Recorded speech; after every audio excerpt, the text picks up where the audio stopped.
Hello everybody. This is an astrological forecast for Gemini for September of 2012. And this also applies if you have a Gemini ascendant. So my Geminis, don't forget that Jupiter, the planet of good fortune and abundance, is in your sign. So remember that, keep that in mind for all of these next months until June of next year actually, because it's so important that you focus on creating opportunities for yourself. The opportunities are out there. You may need to reinvent yourself. If you're trying to go after the same job and you're getting rejected, maybe you need to go after something different. Maybe you need to retrain into a new area. For the first week of this month, Venus is in your second house of finance. So this is a good week, the first week of the month, for anything connected with earning money, an opportunity for making money. Maybe even buying yourself something nice. If you have the spare money, you're going to want to do that with Venus in your second house. But just make sure you don't overdo it, especially if you haven't got too many funds at your disposal. Also in the first week of the month, we've got the Sun conjunct Mercury. So for you this week, it's going to be important that you communicate anything connected with your family, with your home, with the people closest to you. It's going to be a really good time for doing it.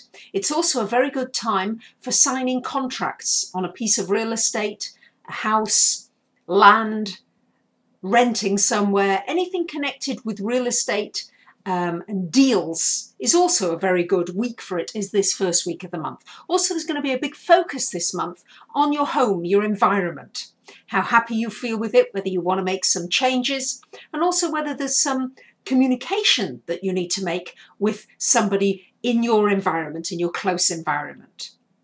The second week of the month, we've got Venus trine to Uranus from your third house to your 11th house. So this could in fact bring somebody new into your life quite suddenly. Just out of the blue, somebody very interesting and very stimulating, somebody who is not only attractive to you, but also stimulates your mind, is quite inspiring.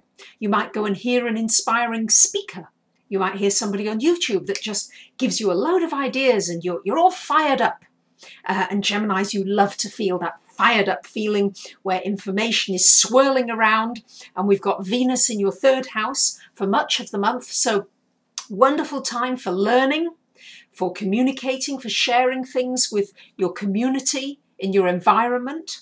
We've got Mars all month in your 6th house. So Geminis, important to be pushing ahead with your work. There might be some arguments in the workplace, especially the third week of the month. We've got Mars square to Venus from your 2nd to your 6th house. So you may feel as though you're entitled to more money, and they may be saying, no, you can't have more money.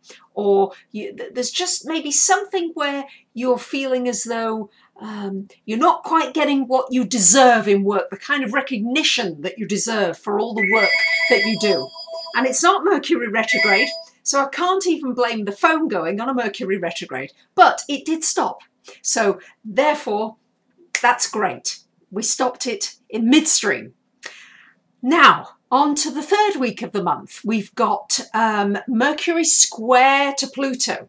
So you may be getting into some obsessive thinking about something going round and round. The Mercury is in fact in your 5th house. So you may have some thoughts about children, may have some thoughts about finance, money, other people's resources, but even a relationship where you're becoming obsessed in the thinking about this relationship more and more. Just watch out for that. It's a brief aspect. It's not there long, so it will pass. Just don't try to force your view onto other people.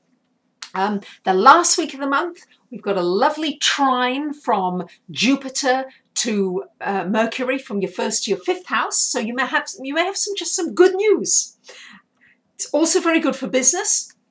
It's also good for signing any kind of a contract or a deal, especially if it's got to do with your own business or your own creativity. It could be a music deal, a movie deal, a writing deal. It's also very good for positive thinking, for putting those thoughts out into the universe and attracting the positive things that you've been thinking about and really having them manifest in your life. We've still got the backdrop of an absolute square between Pluto and Uranus from your 11th to your 8th houses going on all month, Geminis. So really there may be some power struggle go on with a friend or an acquaintance or even a group of people where you may feel as though you maybe need to break free and not belong to this organization anymore, or these group of people you just cannot agree, or you're feeling too suppressed or restricted, and then you may feel as though you just need to break out and do your own thing. And Geminis, with Jupiter in your sign, it's time to learn how to be everything that you are, everything that you want to be, that you want to do, that you've been dreaming about. There goes that phone again. Please stop. And it stopped. See, you can manifest those kinds of things that you want. I know people who can manifest it's pouring with rain, and they can stop the rain pouring between where they are and going into the supermarket, getting out the car and getting into the supermarket. So play around with that, particularly the last week of the month, Geminis. I think you may find that you'll have some extraordinary success. I wish you a great month. Thank you to those of you who comment, who say nice things. And I've not managed to stop it this time. I'm focused on Geminis. I'm carrying on anyway. Thank you very much for listening. I wish you a great month. Bye for now.